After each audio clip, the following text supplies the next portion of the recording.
andito naman si Miss K mag-share sa mga himala ng Diyos. Ito ay isang mensahe ng Diyos na sinusulat ni Narciso Olalo tungkol sa earthquake na nangyari sa Davao City last October 10, 2025. At ito ay nakasulat sa mensahe ng Diyos dated October 3, 2025. So, yan, Narciso Olalo predicted Cebu earthquake.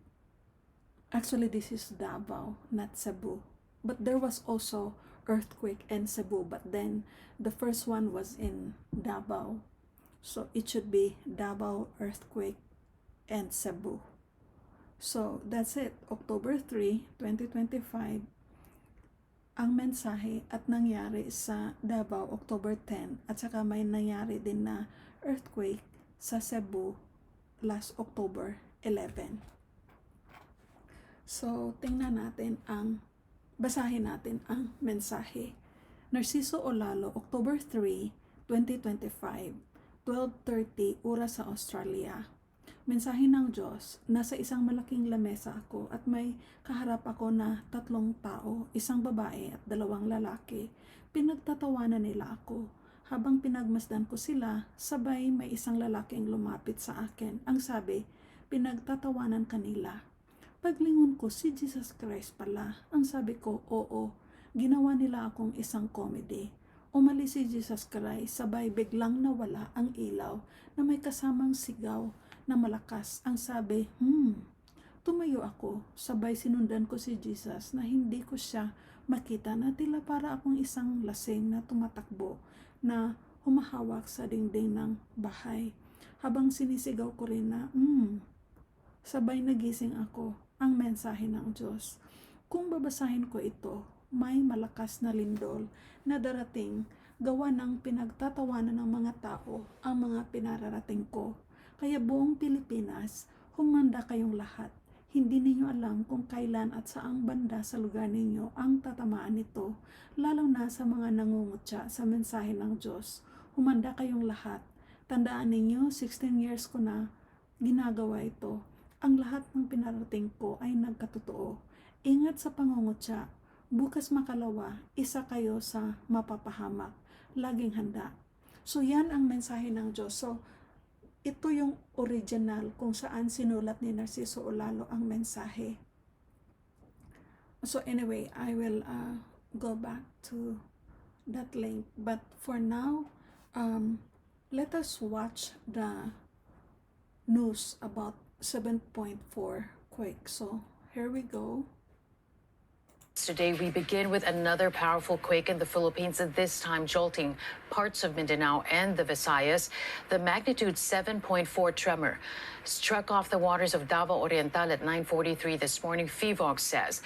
The quake hit about 62 kilometers southeast of Manay town at a depth of 20 kilometers. The tremor was felt at intensity 5 in Davao City and in other parts of Davao, Cotabato, and Sarangani. The agency also issued a tsunami warning. Residents in coastal areas of nearby.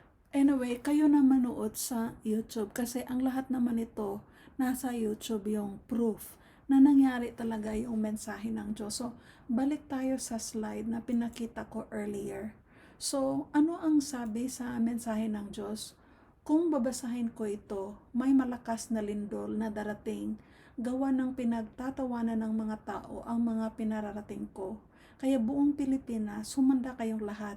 Hindi ninyo alam kung kailan at saang banda sa lugar ninyo ang tatamaan nito, lalo na sa mga nangutya sa mensahe ng Diyos.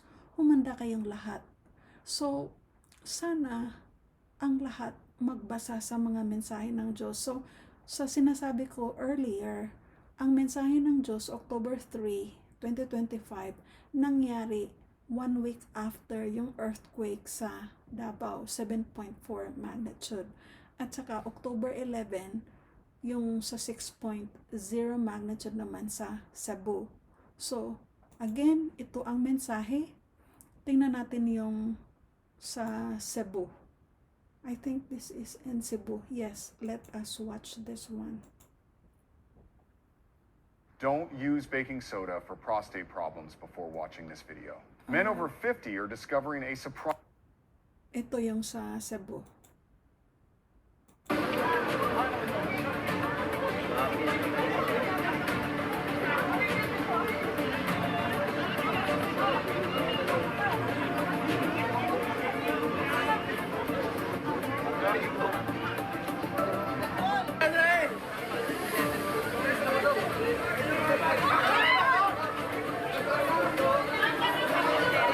Anyway, I will stop because again, everybody knows about Cebu and Davao earthquake anyway, at saka lahat ng mga documentation nasa YouTube.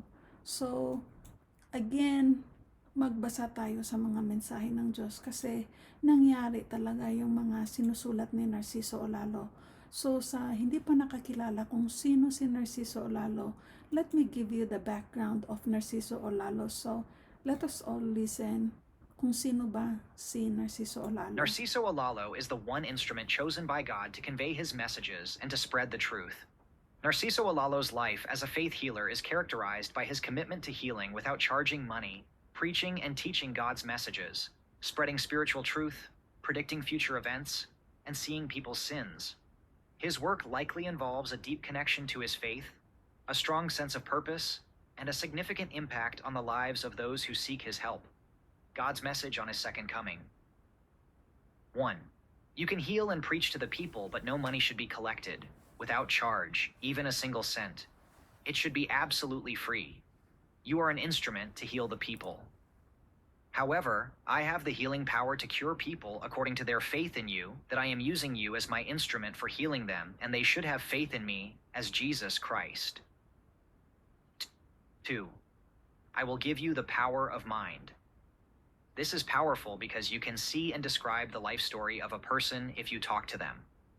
This is even more powerful if you are a spirit because you can see the sins of the people, including the sins of dead people, even if the person died a long time. 3. You can also predict or tell beforehand what will happen or foresee an event. The Word of God. Early life and spiritual awakening. Narciso Olalo's journey likely began with a profound spiritual awakening or a series of divine encounters that marked him as a chosen vessel for God's work. These early experiences would have set the stage for his future role as a healer and a spiritual guide. Spreading the truth beyond physical healing, Narciso Olalo is also seen as a messenger of divine truth. This aspect of his work involves preaching and teaching, sharing messages believed to be from God, often focusing on faith, righteousness, and the power of divine love. Community engagement. Building a supportive community of followers who share in the belief of his divine mission. Testimonies and miracles. Stories of miraculous healings and transformations attributed to his work, which reinforce his role as an instrument of God. Impact and legacy. Narciso Olalo's impact extends beyond individual healings. As a prominent faith healer, he would likely inspire faith, encourage individuals to deepen their faith and trust in divine power, provide hope, offer hope and comfort to those facing illness and hardship, build a legacy, create a lasting influence through his teachings and the community of followers he nurtures. Narciso Olalo is the one instrument chosen by God to convey his messages and to spread the truth. You can also view that in Narciso Olalo's YouTube. So, nagbigay lang ako ng background information sa mga taong hindi pa nakakilala kay Narciso Olalo. At the same time, you can also type in his name online, and then you will find all the videos. Ito, yung mga social media links, yung Facebook, short video, ito. Ayan. This is Instagram of Narciso Olalo. These are podcast. And then ito naman yung Facebook. And this is the website of Narciso Olalo as well, wherein you will find all the social media links. So, for more information, please visit his website. Maraming salamat.